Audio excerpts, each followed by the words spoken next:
कराची में FIA corporate crime circle ने दो मुख्तलिफ कार्रवाइयाँ करते हुए ज्वेलरी शॉप की आड़ में गैर कानूनी करेंसी एक्सचेंज और गैर मयारी अद्वियात की खरीदो फरोख्त में मुलव्वस 3 मुलजिमान को गिरफ्तार कर लिया।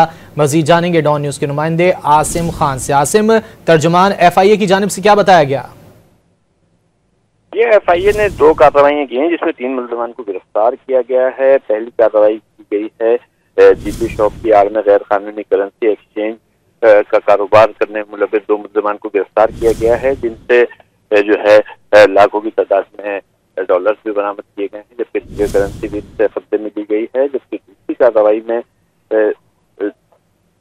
दूसरी कार्रवाई में अद्वियात की आड़ में जो है स्मगलिंग करने की कोशिश नाकाम बनाई गई है और FIA ने इसमें एक मुलजिम को गिरफ्तार किया गया है और इसमें जाली अद्वियात जो है इनके कब्जे से बरामद।